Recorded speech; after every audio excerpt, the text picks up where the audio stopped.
बिहार विधानसभा चुनाव 2025 के अंतिम चरण की वोटिंग शुरू हो गई है। इसको लेकर मतदाताओं में जबरदस्त उत्साह देखने को मिल रहा है। लोग सुबह से ही लाइनों में लगकर अपनी बारी का इंतजार कर रहे हैं। आज की वोटिंग से 20 जिलों की 122 सीटों के 1302 प्रत्याशियों की किस्मत का फैसला होगा। इसमें 12 मंत्री भी शामिल हैं। मतदाताओं को कोई परेशानी ना हो, इसके लिए पोलिंग बूथ पर सुरक्षा के तमाम इंतजाम किए गए हैं। आपको बता दें कि बिहार विधानसभा चुनाव के इस दूसरे चरण के मतदान जो है वो सुबह 7 बजे से शुरू हो चुके हैं, जो शाम तक चलेंगे।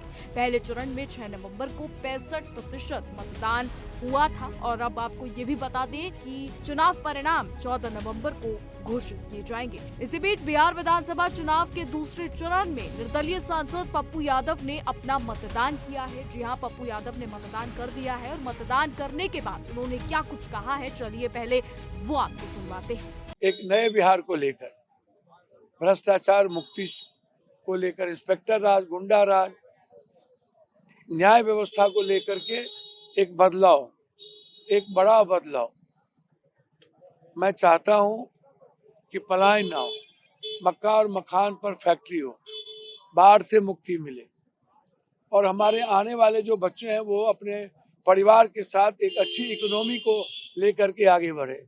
जो मेरी सोच है, पे आप सवाल उठा रहे हैं। मैं तो कह रहा हूं कि कई बूथों पर एजेंट का काम वो शुरू कर दिया है।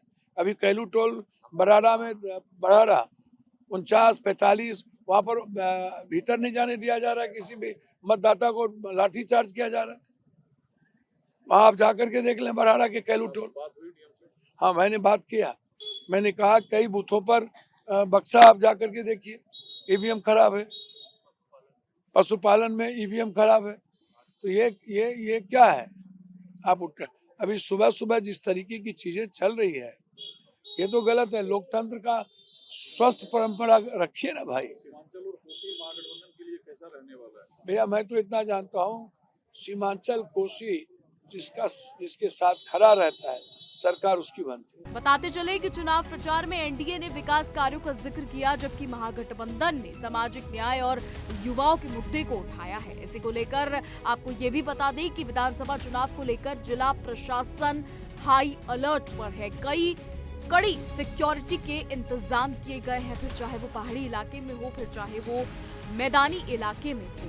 जिला प्रशासन ने पोलिंग बूथ पर कड़ी सिक्योरिटी के इंतजाम किए हैं। जबरदस्त चेकिंग जारी है और कड़ी सिक्योरिटी पोलिंग बूथ्स पर दिखाई दे रही है। लोग सुबह से ही लाइनों में लगे हुए हैं। सुबह 7 बजे से जब से वोटिंग शुरू हुई है, लोगों में भारी उत्साह देखने को मिल रहा है। और अब इस बीच पप्पू यादव ने भी अपना मतदान कर दिया है और अब हमने आपको सुनवाया कि उन्होंने क्या कुछ कहा। फिलहाल हमारी आज की रिपोर्ट में बस इतना ही। जुड़े रहिए हमारे साथ लेटेस्ट अपडेट्स के लिए और 14 नवंबर को लेकर आएंगे आपके लिए सबसे तेज नतीजे सिर्फ और सिर्फ इंडिया डेली पर। हमारे आज की रिपोर्ट में बस इतना ही। देश और दुनिया की तमाम बड़ी खबरें जानने के लिए देखते रहिए इंडिया डेली।